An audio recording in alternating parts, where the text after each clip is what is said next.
Hi, Yumi Steins here, host of the hit podcast, Ladies, We Need to Talk.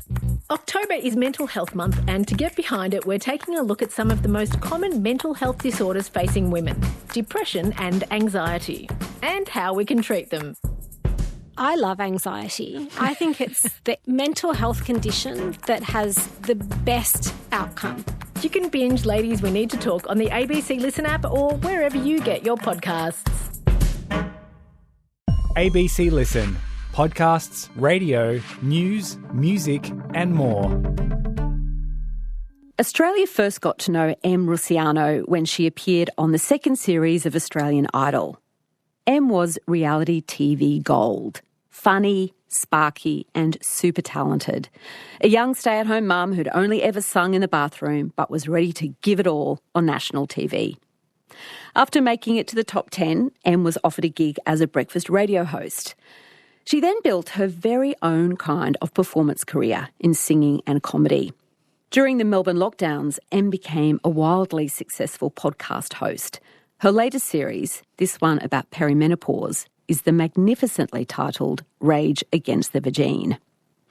Em has made a big career out of saying yes to things that were completely new and often kind of terrifying. But for many years, she also felt like she was drowning and couldn't work out why things seemed so much harder for her than everybody else. 2 life-changing diagnoses in her 40s have changed the way that Em thinks about her past and the way she sees herself now. Her new book is called Blood, Sweat and Glitter, a coming-of-middle-age story. Hi, Em. I'm emotional already. Welcome to Conversations. Thank you very much for having me. It's my mother's favourite podcast, so now I've officially made it in her eyes. A big call out to Em's mum. Mm-hmm. Tell me about life for you as a little kid, Em. Where was home? Home was Diamond Creek in Melbourne, and we were the first Italian family to live in the area. And I would often get told, go back to where you came from, and I would say to them, I was born 10 minutes down the road. I don't understand what you're saying. But yes, no, it was in Dymo, and we lived on the same street as the police station, which was very exciting. I attended Dymo Primary. I was an overachieving little shit. That's what my grandfather used to call me affectionately. I bounced off walls. Yeah, I was a lot. Let's break down some of those hyper-achievements. Let's begin with dance. Let's begin with performance. Mm-hmm. Whose idea was it that you sign up for dance lessons? It was my mother's, because I was putting on elaborate shows for everybody by the age of 2. And my dolls were the perfect audience because they couldn't blink. And that was my preferred form of eye contact on my dancing. Mm. And so I was signed up to the Linda Jean Dance Academy. And it was kind of fun. I loved the dancing, but then I also needed to be put into I was hyperactive, so I was put into little athletics, and that's what I really fell in love with. I think athletics was amazing, and unfortunately ballet and athletics aren't happy bedfellows, so I had to pick the athletics over the dancing. Tell me more about the athletics then. What was it that made you so good at that? I think, genetics certainly played a part. My dad is a tiny, muscular Italian man who is fast and twitchy, so I definitely got those fibres in my legs. But I don't know, as soon as I started little athletics, it was just all the unbridled, pent-up energy could just explode out of me, and I was really good. I developed really young. Like, I looked like a bodybuilder by 6. So I was leaps and bounds ahead of everyone else. My first kind of little aths meet, I broke 3 of the centre records. And people were looking at me like I was whatever the version of a child prodigy is in athletics, I was definitely that. Like, I certainly developed before everyone else and was fast before everyone else. And I loved winning and I loved the attention. So I was full-time training by the age of 12, to be honest. But that was all driven by me. I'd have Flojo and Carl Lewis's times pinned up on my bedroom wall, and I attended the Debbie Flintoff King Athletics Academy, and, it was my everything, and that was what I was going to be. I was going to be an Olympic athlete, so I really didn't plan for anything past year 12 other than competing until I tore both my hamstrings. Competing in the National Aerobics Championships was what I wasn't supposed to be doing. Wait a minute. How does I didn't know aerobics was part of the athletic suite. I was a competitive, because I grew up in the era of aerobics Oz style, and aerobics was huge for me in the late 80s, early 90s. And so I did competitive aerobics, but my aths coaches didn't want me to, so I did it in secret and tore both my hamstrings during a high kick sequence. Does that mean right away, an injury like that you knew what that would mean for your athletics? Yeah, it was bad. I'd qualified for World Juniors in the hurdles, but I wouldn't be able to compete in it. So then I'm just realising how manic my life sounds. Then I was switched into velodrome cycling. See, I didn't have that in my pre-interview briefing. That's not in my notes. What did that involve? It involved putting me on a bike with no brakes and no gears at the top of a velodrome and an old white guy in his 50s yelling, "Just pedal and we'll catch you." And it was fantastic. It sounds like something you'd be really good at. I enjoyed it. And looking back and joining the dots with hindsight, of course I'm ADHD. Of course I am. I mean, I really enjoy putting my nose into things I have no business doing. It's my happy place, the dopamine I get from it. It was great. What happened with the cycling? I got pregnant to my strength and conditioning coach. That'll do it. Let's go back to younger you. Tell me who you met at 11, someone who ended up playing a really big part in your life and your work. My very best friend, award-winning screenwriter, Mr. Michael Lucas. He's the man who killed Dr. Patrick on Offspring, if you need context. It's a terrible label to give to someone. It's really important. There'll be, he's not a safe. Important. He's going to need a security detail. Good. People still yell murderer to him as they pass him on the street, and they should, because he is a murderer. Look, he also wrote and created the newsreader, which was huge for the ABC. He's done other things since killing Patrick. Okay. Yeah, he's done a lot. Now, he's the best. How did the two of you meet at 11? Our mums worked at the infectious disease hospital in Melbourne with all the AIDS patients. His father was probably the leading doctor and professor on AIDS in the world at the time, Ron Lucas. His mum was a nurse. My mum was the medical librarian, and we came together hanging out at the hospital, and then Mum and Joe realised we were going to the same school, so they brought huge film nerd, slightly chubby Michael together with terrifying, muscular, entire family pizza eating M, and we fell in love instantly over our shared love of Madonna and Star Wars. Were you close as teenagers? Yes. And what did that look like? Well, it looked like spending a lot of time in the library reading the newspaper to avoid the people that, didn't yet see our nerdy charm. We did the school musicals together. We hung out a lot outside of school. Michael was refuge for me. He enjoyed me. A lot of other people just endured me during high school. But I left our school at the end of year 9, and he and I kind of lost touch for 10 years. But he sought me out again in our 20s when I was living in Perth, and we haven't left each other's side since. So this period in your life when you were a young mum, after becoming pregnant at 22, and you and your husband were living in Adelaide where he was working, how did the idea of auditioning for Australian Idol? Well, I mean, honestly, I was sitting in the bar. So my husband, well, he's now my ex-husband, although not legally, but my husband was working for Port Adelaide Power at the time, the AFL club, and I was sitting in the bar with some of the wives and girlfriends of the players, and an ad came on for Australian Idol, and a couple of them, we'd had like a club karaoke night, and they'd heard me sing and knew I could, hold a tune.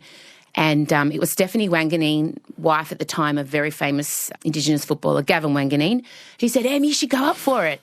And at the time, I just laughed it off. And then, but of course, being me, undiagnosed ADHD, it got stuck in my little crawl, and it started gnawing its way, like I had an alien in me. It's like, come on, do it. And I kept batting it away, but it just kept getting bigger and bigger in me. And that's kind of now I know my intuition and my gut. And when those things happen, it's like falling in love almost, like your body just cannot keep away from it. So the day of the last audition in Adelaide, I said to Scott, the father of my children, let's refer to him as that. I said, should I do it? And he's like, yeah, why not? So I drove to the showgrounds. I was like the last person they saw. They asked me, where do you gig and what do you sing? And I said, I don't. I've never sung in public except for once in high school. And I think they were hoping that I was, one of the ones with the contestants, bless them, that their mum says they're a good singer, and they're not a very good singer, as it turns out. And the whole nation laughs in horror as they see that audition. Yeah, terrible. I kept thinking that's where I probably fell in, because I auditioned and then they told me to come back the next day to see the judges, at the time Marsha Dicko and Mark Holdham. So I came back the next day. I didn't have a babysitter, so I had to take 2-year-old Marcella with me. And I went in there and sang a few songs for them, still convinced I was a joke contestant. And much to my surprise, I got told I'd made the top 100 in Sydney. This was 2004. And, it's very me, in hindsight, to audition for a singing show, never having sung in public, and, just give it a crack. And sure enough, unpack that for me a little bit. Are you feeling nervous, or are you just feeling completely adrenalised? Or, what's it like inside you when you're there standing in front of these judges, standing in front of Marsha Hines and belting out a song? Yeah. What's it like? I was in the zone. Weirdly, my kind of safe space is those situations. I know. Everybody's like, is there ever a time when your brain's quiet? And I'm like, yeah, when I'm doing stand-up in front of 5,000 people, I'm really calm. I don't know. And I mean, I know now that it's a dopamine deficiency, and that's what energizes me, being in those situations where I'm in fight or flight. But I remember that specific instance being very nervous because I just didn't have the knowledge on, how to control my voice, pitch, arrangements, keys, which now I know 21 years later. But at the time, it honestly walked off the street and started singing for them. So at the time, it was extremely nerve-wracking. And what do you reckon they loved about you? Besides your voice, which is fantastic and huge and can do a power ballad, what were they seeing in that, 25-year-old? They were seeing reality TV gold, ma'am. They were seeing somebody who had no filter, zero boundaries, and just bled from her veins into the microphone. I truly had no idea, because obviously 2004, it's the Wild West of reality TV. There were no, we didn't really care about the contestants' well-being back then. We just signed our lives away and that was it. They owned us. So I think they saw, at the very least, great cutaways and somebody who would say things she shouldn't say and engage the audience. I certainly wasn't there for my singing ability. I know that. You managed to survive until week 4, and then what happened? The nation rejected me in 9th place. After Dicko had said that I look like Pauline Hanson on a night out at the bingo, I was going for Princess Di. I got cut out at Disco Week, the irony, because I am, the campest thing of all time. And that day also, Port Adelaide Power won the AFL Grand Final. Oh, God. It was a big weekend for our family. I'd flown in to be at the Grand Final on the Saturday, and they'd won. And then I flew back to Sydney to record the show that I then got voted out on. Tried to get in contact with the father of my children, but he was, of course, out with the players. Mm. And then I had to do a bunch of interviews on the Monday, and that was when I got offered work in radio because I was such a good singer. They wanted me to talk for a living. So off you went to Perth to have this gig on breakfast radio. Correct. Another thing you'd never done no business before. Dopamine really spiking at this point. And then you had your second baby. How did those realities of breakfast radio host and a newborn and a toddler, how they all work together? No, they don't. They absolutely don't. Possibly the worst environment for someone like me to be in. I've blocked out a lot of that time. I now know because I've been in intense therapy because I'm a woman of a certain age with no estrogen. I have trauma blocked a lot of Perth because I was just surviving. I also got postnatal depression. I found out kind of 7 months after I had Odie, my second daughter, who's now 19. There was no sleep. It was constant anxiety, and breakfast radio was such a high-pressure, toxic environment at the best of times, especially the company I was in, very male-driven, male-focused, and I was, a strong female in there with, strong opinion, strong personality, which is what they want on air. But when you're all those things off air, it's very inconvenient. It was honestly really traumatic and distressing, and I don't recommend it. You made this really brave decision, though, to talk about your experience of postnatal depression, to talk about that on air, which was not in the public kind of conversation the way it is now. How did that play out? I kind of felt like I didn't have any choice if I was going to be able to continue on. I was really unable to pretend like I was okay. So I had to lie to get the segment on air because the sweet spot for breakfast radio is 8 a.m. That's when everybody's kind of in the car, going to work, going to school. So I knew I had to get it in the 8 a.m. So I told them, I was doing, who knows what the topic was. I would have picked something at that time around Britney Spears probably. And I got on air and started talking about my mental health, and I watched my co-host's face just go into panic. And I was really nervous. It was the most nervous I've ever been. And like you said, no one was really talking about mental health in this way, especially not on, Boingo and Dongo's breakfast show after the gotcha calls. But I did it. And to my just relief and surprise, the switchboards lit up with support and love. And what was most touching was the men calling in saying, you're describing my wife, you're describing my sister, you're describing my work colleague, and now I kind of know what to do and how to support them. And I don't know, it really opened my eyes to how powerful truth-telling can be, how freeing it can be, but not only for me but for my audience, because so much of what I was going through, I felt isolated and I felt alone and like I was the only one experiencing it because no one was talking about it. So I decided to kind of shine a light in a dark place, and it was okay. The sky didn't fall in. You wisely left Brekkie Radio and went back to Melbourne. How did the stage career, this sort of all singing, all dancing... Again, you're not going to believe this, but I decided, having no experience, to write a stand-up show because Charlie Pickering and Denise Scott told me I was funny. Charlie said to me, have you thought about doing stand-up? And I'm like, yeah, I'll give it a go. So, as I said, having never written a joke, I, of course, entered a show into the very prestigious Melbourne International Comedy Festival for my first proper hit out. Oh, my goodness, saying it out loud is insane. Next we'll talk about Em's time as a neurosurgeon, her first ever operation. Don't worry, my toxic trait is seeing something once and convincing myself I can do it.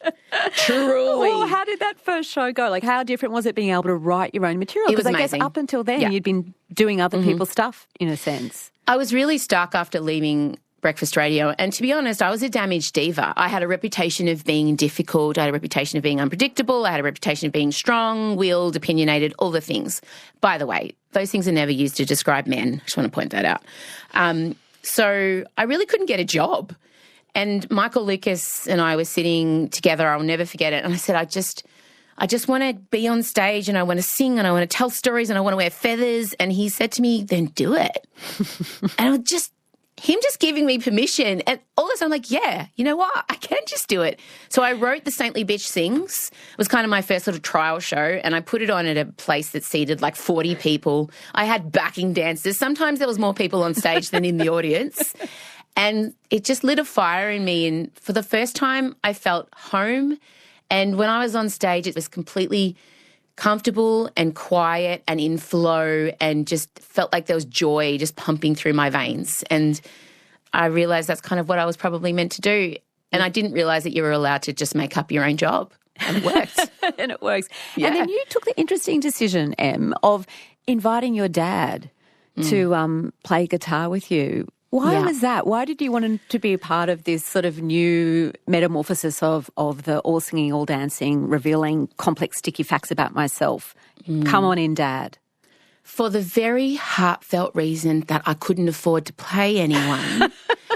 And my dad was doing it for free. And still to this day, we played Sold Out Forum Theatre on Saturday night, which was so beautiful because my second show ever was in their supply cupboard to 15 people. So to be able to play the main stage on Saturday night with Dad was very nice. But he still won't take any money because he's Italian. And he said, it's all going to be yours anyway, so why are we even bothering? Put it into property. He goes, don't pay me, I'll just give it back to you when I die.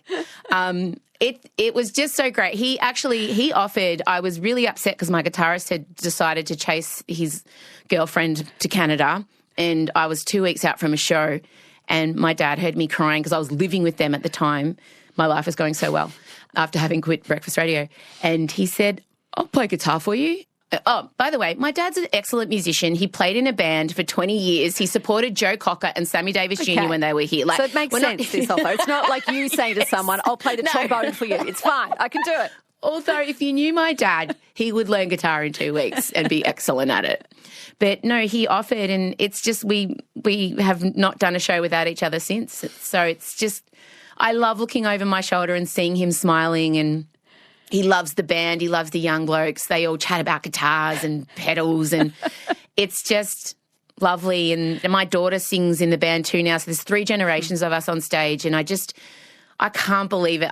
It makes me teary talking about it. Looking at my daughter and my dad, it's very special and something I'm really lucky to get to do. In early 2019, your third child, your son Elio. Yes. Had you always wanted a third bubba?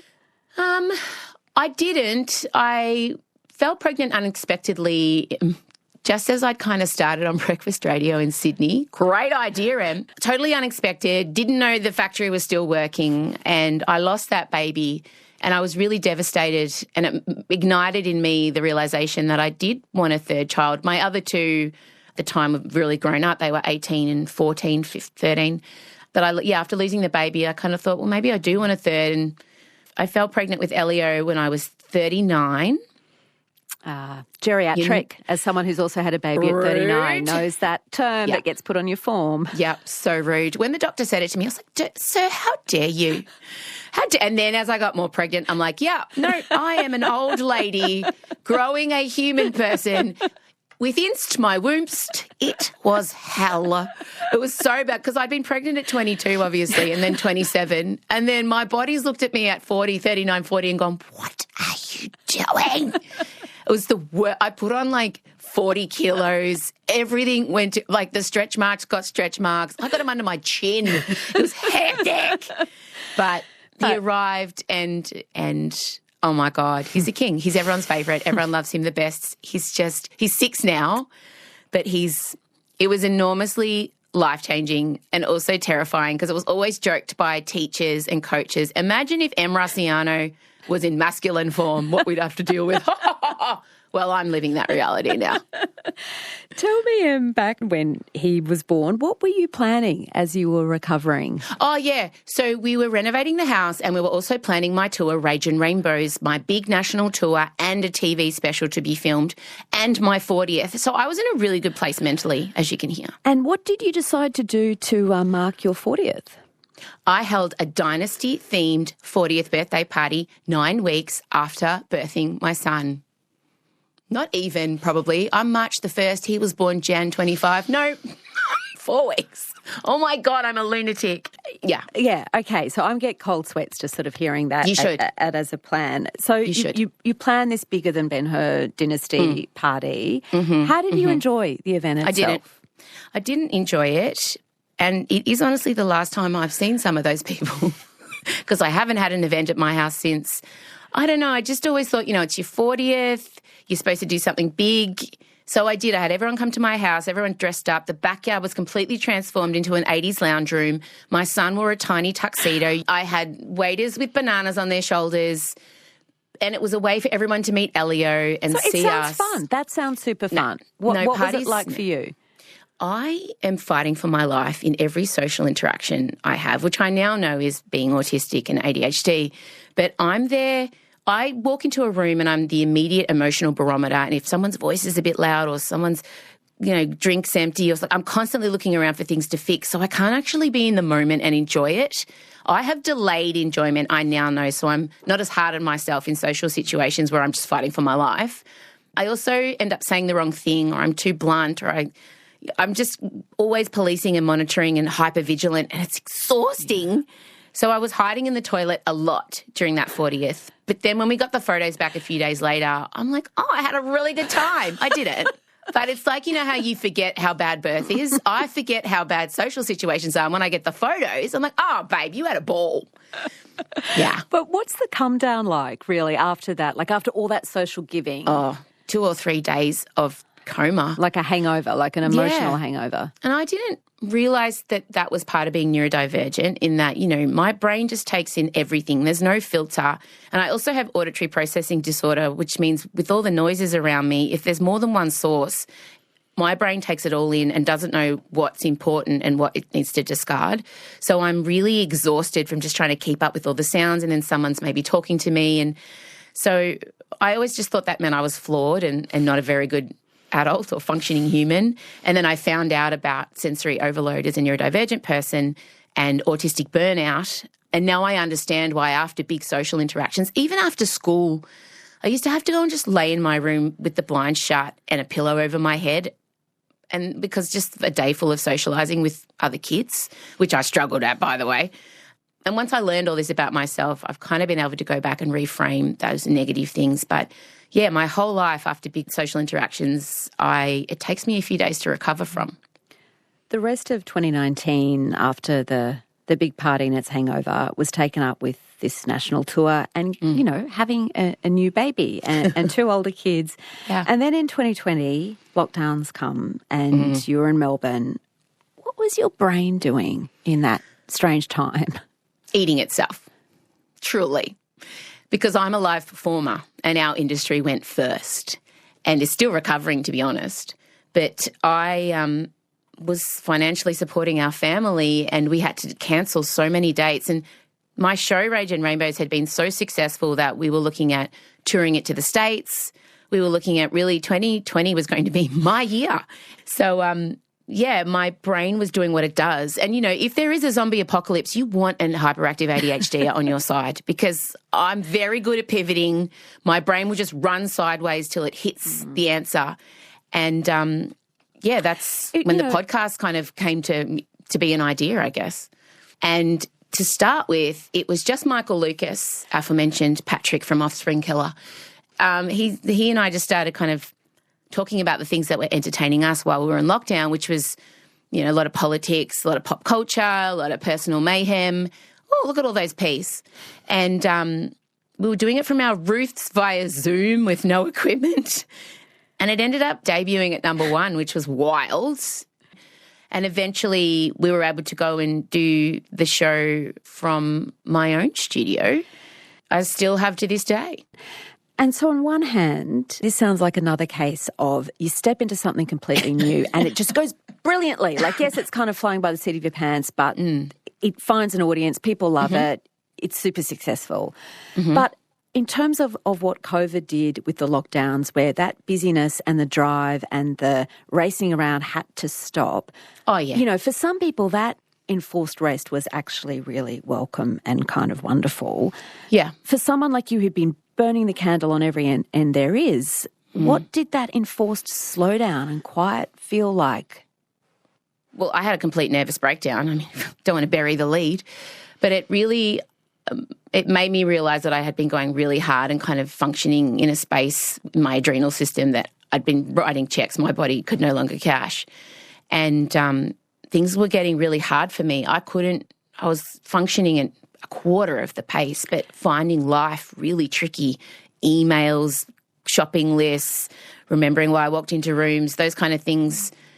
I was struggling having not much to do as opposed to kind of feeling like I was on top of everything when I was manic with work. So for me, the first lockdowns were a kind of welcome relief because the only way I was ever going to stop was if it was mandated by the government. But then once the second and third lockdowns in Melbourne, I mean, that's when it really started to dawn on me. So the not being busy, like what did that let you see in your mind or your emotions that maybe you'd been able to kind of distract yourself from before? That I wasn't okay, that I wasn't sleeping, that I was anxious all the time, that I'd built this entire house of cards around coping and distractions. And once everything was quiet, I knew that feeling of I just didn't feel like I fit or belonged in the world. And I've always been able to push that to one side by doing these amazing, stupid, big things and being like, hey, look at me, I'm a weirdo. Woo, pay me for my trauma. But yeah, it was just, I convinced myself it was just low iron, to be honest. That's such a helpful catch-all. Low iron. Isn't it? I'm just anemic. Yeah, so what happened when you did go off to your GP finally? I did. I went to my GP and I said, I think I'm anemic. And he said, okay, sure. What else is going on? I said, look, I think I've got dementia. I forget why I enter rooms. I can't answer emails. I'm exhausted all the time. I'm angry all the time. I can't concentrate on anything. It's just I feel like a meerkat on acid. I don't know what's going on. Now I know at the time my ADHD symptoms were rearing up because I was in perimenopause. So perimenopause mimics ADHD symptoms. And if you're both, and that's happening during lockdowns, good luck, babe. The next horseman of the apocalypse arrives. Correct. I see. Well, let's start with the ADHD. Yeah. So how did that enter the conversation? Well, he said to me, let's check your ovarian function. Let's check your iron levels. And then Dr. Tony, who actually delivered me from my mother's vagina in a Hawaiian shirt, which explains so much. Yeah, so he, I guess, was uniquely positioned to have known me for my whole life.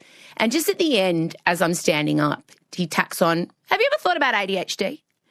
And I looked at him and I said, Tony, I am a chronically exhausted 42-year-old mother of 3. I'm not Bart Simpson. And he said, look, I've been reading some stuff coming out of the States where there's been a raise in late diagnosed ADHD. And he said, you've got a lot of the presentation, that we're seeing for girls, women and AFAB. So why don't we just do it? And I was like, oh, all right, fine, whatever. And what did do it look like? What did you have to do? In true me form, I just Googled ADHD assessments and clicked on the first clinic that came up. And I made an appointment, which I then rescheduled 15 times, forgot, and really that should have just been the test. I think that's all it needs to do. I don't know, making the process of finding out your ADHD is the least ADHD-friendly process in the world. There's paperwork, there's follow-up emails, there's follow-up sessions, things that we already struggle with, which is why we're going to the appointment. It's like breaking your ankle and then the physio asking you to jump rope. It's like, babe, I'm here because it's broken. So they spoke to, people who knew me when I was a kid. Then I had to sit and do a couple tests, one where you had to press the button when the white ball showed on the screen. How do you go at that?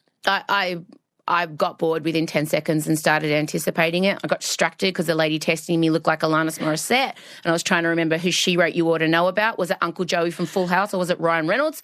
And I failed so hard I passed. Yeah, I was ADHD AF. As you've been saying, and as you've been saying this whole conversation, of course, it makes so much sense. Of course. Yeah. So did that, of course, hit you right away? Yeah. When they told me how ADHD I was really shocked because the only way I'd ever seen ADHD represented in society was that 10-year-old boy who can't drink red cordial and bounces off walls. And I was catatonic at the time. But then I started to understand more about ADHD and how it presents, and I was combination type. So there's inattentive, hyperactive, and a combination of the two. And my brain's hyperactive, but I also have those dreamer tendencies about me, which is what associates with inattentive type. And also girls get missed because I was highly masking, people-pleasing, type A, eldest daughter of an Italian immigrant. So I was really covering up how much I was struggling and just working double time to try and get things done. Girls get missed because they're not the squeaky wheel, and for so long there was this symptom recognition bias in which they were being checked by what all the boys did, and now we understand it better and they've changed the way they diagnose girls. But initially I felt grief and I realised how disruptive and how much trauma this ADHD, being undiagnosed, had caused me. And it was a real reckoning for me. So grief for younger you, grief for just how hard you'd had to work. Yeah, and I think, look at me, I'm still getting sad about it. 10-year-old Em, when I think about her, she tried so hard to be all the things she thought she needed to be and always felt behind. And every day I'd wake up and I'd plan what I was going to say at school. I'd think about, conversation topics. And I now know these are all things autistic people do. And I would put on my human suit and I would closely observe all the other girls to try and mimic their behaviour, mimic their tone. I was exhausted by the time I got to school because of all the built-up angst and worry around who was I going to sit with at lunchtime, and oh God, I've forgotten my homework. And I was really good at hard things and really bad at easy stuff. And I equated my self-worth with being bad at the easy stuff because I was constantly told off about it at school and told that you need to try harder. You're really good in this subject. If you just did that in maths, like, you're being lazy. And I would sit there shredding myself, but thinking to them, I was up for 8 hours trying to understand that equation last night. I didn't sleep because I was so scared of coming to, but I didn't say anything, but I physically couldn't try any harder. And I'm really sorry to her. And I think about 10-year-old Em, and I've done all the inner child work I think I could possibly do, except now when you bring it up, I'm teary again. And I just want to say to her, babe, you're so magnificent as you are, and don't dim your light and don't make yourself smaller. And I did. And the damage that did to me, and I continue to make myself as small as possible up until probably, last year. But, the grief for 10-year-old Em was immense and still is. Around the time you received this diagnosis of ADHD, you got a phone call from a TV show. What did they want you to do? Put on a giant toilet dolly costume. What is my life? So right up your alley, The Masked Singer. Yeah. So this is this TV show, a singing competition, guessing game, where each contestant performs in these crazy, huge disguises. Break down this disguise. What, huge toilet roll? Tell me more. Well, I mean, leading into it, it's the most M situation ever. They had a contestant unable to do it 2 weeks out. 2 weeks. We get the phone call, will Em do it? And I think, honestly, I'm the only person in the Australian media landscape that perhaps had the skill set and the complete lack of Fs to just say yes. Sure, I'll learn 10 songs in 2 weeks that I haven't picked that aren't in my key, wearing a 100-kilo costume. So huge skirt with a big metal bar. Her waist was essentially my shoulders. My eyes looked out of her stomach through like a mesh panel, and then the head went another couple feet above me, and I controlled her hands like two little T-Rex arms with marionette sticks, and I had like a Madonna headset on underneath, and it was honestly the greatest performing experience of my life. What do you mean? Why? It was incredible. I know. And for somebody who has every sensory issue under the sun, well, when I arrived, they took me aside and said things to me like, now you're going to be spending a lot of time of your own in a luxury trailer, watching Netflix, not talking to anyone, eating delicious snacks. And I know that they were trying to prep me for some, terrible, lonely time, but I'd been locked in a small house with my family for 2 years. And I said to them, oh, no. I'll manage. I'm a professional. I'll push through. So that was the first thing. I got to just, oh, my God, chill out and do nothing and, write. And then there was I was assigned a security detail, former Russian military. Why did you need a security detail? Are you insane? I work at the ABC. Explain it to me. Okay, babes. That show, it's like you're in famous witness protection. You don't understand. There's security. I had 3 guys working with me, and they put you in this cloak that reflects paparazzi. So we're all wearing these big black cloaks with reflective patches, and you get bundled into the back of a black SUV. I'm not joking. My guy was ex-Russian military. Like, he has slept in a Siberian mountain with nothing but a can opener and a spear gun. And so they would pick you up and he would bring me tea. It was so nice. And then I started hearing some of the other voices and I figured out that it was Macy Gray and Anastasia. 2 iconic voices, and they're trying to tell me I'm wrong. Because genuinely, they don't let you interact except when you're in those giant costumes backstage. But it was so great because, when I'd been on Australian Idol, and I love singing and I consider myself a singer first and foremost, but I hadn't done a very good job and it had always bothered me. So it felt like my chance to redeem myself as a singer in front of Australia publicly, but also I wanted to just be able to sing anonymously, and that's what this show provided. And the actual singing inside the suit, like Live. the fact that you couldn't see the audience or couldn't see anyone, did that feel weirdly liberating? Right. Yes. It was just me, and the only thing I had to worry about was operating those funny little hands and singing my little heart out. And I didn't have to arrange my face because I get really lost in singing and I shut my eyes and, you've got to have your stagecraft. But I didn't have to worry about it. It was honestly like I was in my car or in the shower, and it's the best singing I've ever done.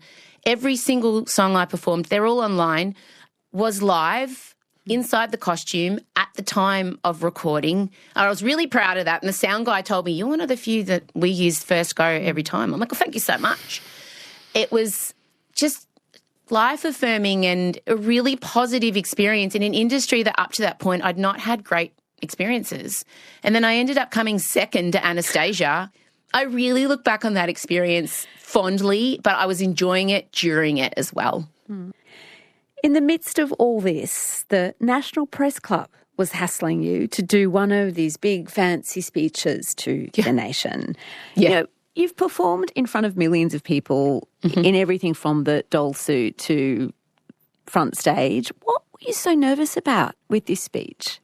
I mean, like you just said, I've performed with vulvas and in a doll. You want me where? To do what? It was just, my son had also been diagnosed as autistic in that time. And I started to have inklings about myself, but wasn't really ready to face that. And Emma McDonald from Women's Media in Canberra had heard me speaking about being neurodivergent, and she contacted us and said, Em, we'd love you to speak at the press club. And I said no so quickly.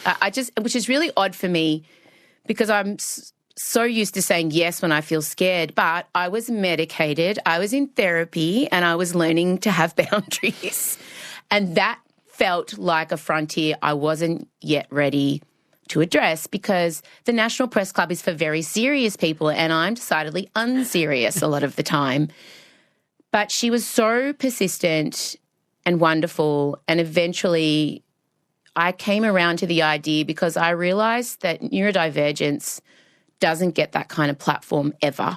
And it wasn't just about me. It was about making the world easier for Elio, my son, who's autistic, and my other two girls who are neurodivergent, and for kids like them, because I was starting to figure out that the world isn't set up to be kind to autistic kids. And I wanted to be a part of changing the societal views around neurodivergence, and I knew that this was a very serious platform on the ABC, again, finally making it in my mother's eyes, and a chance to also, because of the way I've kind of crafted my career, I exist in a corner of the universe where people choose me, and I'm really not in mainstream anymore like I was. So it gave me a chance to reach an audience that perhaps wouldn't find me otherwise, and I knew that was very important. And it had such a positive response. You've mentioned Elio receiving a diagnosis of autism. Tell me how that changed things again for the way you saw yourself. Well, Elio's diagnosis just came, honestly, as a welcome instruction manual to his brilliant little brain. And Elio is obviously autistic. When you meet him, he has a very specific way of talking. He's highly intelligent. I think I was able to mask for so long, but he's very obviously autistic. And I knew it. I knew from, he was like when he was 1, I think I knew. We got him diagnosed when he was 3. And when we were sitting in the diagnostic stuff, and his psychologist was talking about the way he takes in the world, the way he moves through the world. He had really specific dietary requirements. He's very, very picky eater. Only eats beige. If you have an autistic child or you're autistic, you know what I mean. So I did start to see myself in that, but it just was, receiving that diagnosis for him gave me my instruction manual to my brilliant son who has a Ferrari brain, but I didn't have the keys to help him drive it. And I'm really conscious when I talk about autism, it's so different for everyone else. And I never want anyone to feel like I'm diminishing their experience, because it's, for some people, it's a profound disability. I'll never call it a superpower is what I'm saying, because it's definitely not one any of us would choose. I would choose flying, not having complex sensory disability. I would choose invisibility, over not being able to get out of bed some days because everything's too loud. But it's such a layered, complex, nuanced topic, disability, because it really affects every family differently. And I'm somebody, I don't meet everyone's preconceived ideas of, somebody who's autistic and ADHD. I just don't. So that was really a part of the complexity of agreeing to do the press club and kind of coming out as neurodivergent, because I was really afraid of people, accusing me of doing it for attention, or there was often the comment, you're not disabled enough, or there's nothing wrong with you, or you seem fine. And again, that language is so problematic around disability. But with Elio, he's just the most incredible. I just love him so much, and I want to get it right. I'm doing it for 10-year-old Em too. I'm trying to parent him the way I wish. I mean, my parents didn't know So and when I told my dad I was autistic, he said, "No, you're not, you're Italian." I said, "Babes, I'm both, and so are you." And he knows that now. So funny. Oh, God. But yeah, I mean, the diagnosis set off, some huge things for our entire family, because when you get diagnosed, it is then your job to inform every other family member that they are too neurodivergent. And here's why. So in terms of your own experience for yourself, how do the autism and the ADHD interact for you? Not well. They're not happy with each other. They hate each other. They are Alphaba and Glinda. I just want you to know, Glinda's my ADHD and Alphaba is my autism, and they exist in my brain. You have a wicked life going on inside your very brain. Truly, because my brain craves rules, stability, and nothing can change, but I'm also an agent of chaos that gets bored very easily. So they're in constant, I love being around people, I love showing off, I love getting energy, but it also exhausts me, and I have to go away and recover for 3 days. Like, there's just all these contradictions when you're ADHD, which is ADHD and autistic.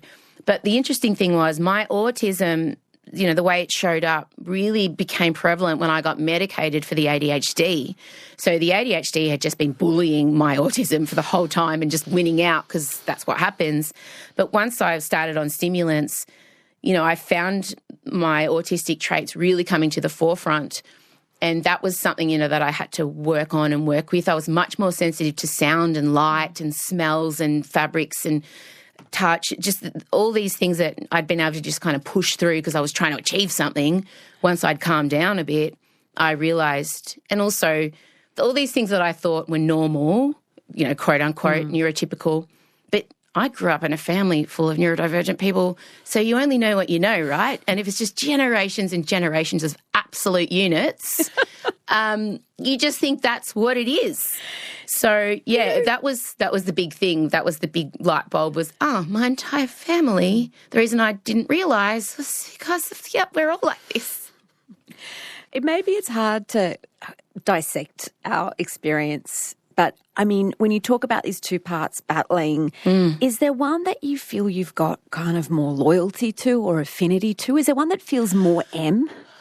I love the ADHD pure energy. I mean, she undiagnosed M, we thank her. We look at her and we say, "You magnificent lunatic, you have built this career from the ground up." But my heart, as a 46-year-old perimenopausal mother of 3, my heart is with the autism, because we want order. We don't want any crap. We don't want any loud noises. We don't want any strong smells. We want things to run smoothly. We want all the information. She is less energy, especially if I keep her fed, watered, and out of public spaces. When ADHD kicks in, I don't take my medication when I'm performing live because I want that fire hose manic energy, and I always enjoy popping her back in her coffin like she's an energy vampire. On Sunday morning, I woke up from a show I did on Saturday night, and I just said, "Back in you go." As I took my Vyvanse, I tucked energy vampire, unmedicated ADHD back into her coffin, and I'm still recovering from her efforts now. So I think, probably the autistic M. It's so interesting how that because I was wondering how it was changing your sense of performance or performing. So, it sounds like you've taken a very logical, considered approach to how to handle it. So, and that's autistic M, and we thank her. You've been a mum sort of just slightly longer than you've been a performer. Have your ideas or approach to being a parent, have they shifted with this new understanding of yourself and how you work? Oh, yeah. My poor daughters watch me parent their brother, and they're like, "What? Oh, I'm sorry, I didn't know any better when I was trying to make you all sit every night at the dinner table at the same time so we could all eat together, because I thought that's what made a good parent. But we all secretly hated it, and I hated it. But I thought that's what you were meant to do, because I was role-playing parenting, because I had no idea, what you were supposed to do. And once I got diagnosed, I stopped holding myself to neurotypical parenting standards. I stopped holding my kids to neurotypical rules. So we all eat at different times of the day when it suits us, and some of us can't stand the smell of the other's meal, and I don't force that to happen. And we all have noise-cancelling headphones, and sometimes we all sit in the room on our headphones reading different, not interacting, but parallel in our love and hanging out. But for me, parenting has always been fun, and I think that's a part of being neurodivergent is my kids' interests are my interests, and when I get into a topic, it's like falling in love. And Elio was into dinosaurs, so I went in with him and we went to the museum and we went to all the movies and we bought all the dinosaur merch. And, you know, when he moves on to something else, we do that. And my kids love fantasy and vampires and pop culture. And I think an advantage of being neurodivergent is that you've kind of always got that Peter Pan energy about you and an enthusiasm for stuff. I hate going to the park, though. Jesus Christ. I don't know what brain type likes going to the park. Oh, I don't know who they are, but all the best to them. Let's just agree, all parents listening, to tell the truth. I started saying to my kids, I'm not going to the park and pretending that it's a cafe and I have to go eat tan bark. If I never see a tan bark swing for the rest of my life. Yeah, I think Elio's getting a much better parent. But I know I did the best I could with what I knew with his sisters. And they're my best friends. So I must have done something. Their dad and I must have done something okay. Sounds like you did. It really sounds like you did. There's been so much change in your life over the last 5-6 years. Mm-hmm. If you let yourself imagine future Em 10 years from now, what might life look like, do you think? She lives on a magnificent farm with several Shetland ponies. She has an incredible Italian herb garden. She wears a lot of, you know, purple linen. Stevie Nicks is on repeat. She's a witch, is what I'm saying. I really want to get to the point where I'm helping other people make beautiful things. I think I don't want to have to mine my trauma for content anymore. I really, this book especially, I feel like I'm sending it out into the world, and it's for women and AFAB, people like me who, you know, have walked through life in the most exhausting way and want to understand it a bit better, but also want to help the people around them understand it. So, yeah, I think in 10 years' time, I hope I'm helping other people make really great, beautiful, meaningful, funny stuff. I really enjoy creating, and I really enjoy making things that help other people walk through the world a bit lighter. So for me, it's a bit less trauma mining and lots of Shetland ponies. That sounds pretty fantastic, Em, and we look forward to hearing about that. Thank you so much for being my guest on Conversations. No worries. Bye, honey. Bye. My guest on Conversations today was Em Rusciano. Em's new book is called Blood, Sweat and Glitter. This story was produced by Alice Moldovan and made on the lands of the Wurundjeri, Turrbal and Yagara peoples. Our executive producer is Nicola Harrison. I'm Sarah Kanowski. Thanks for listening.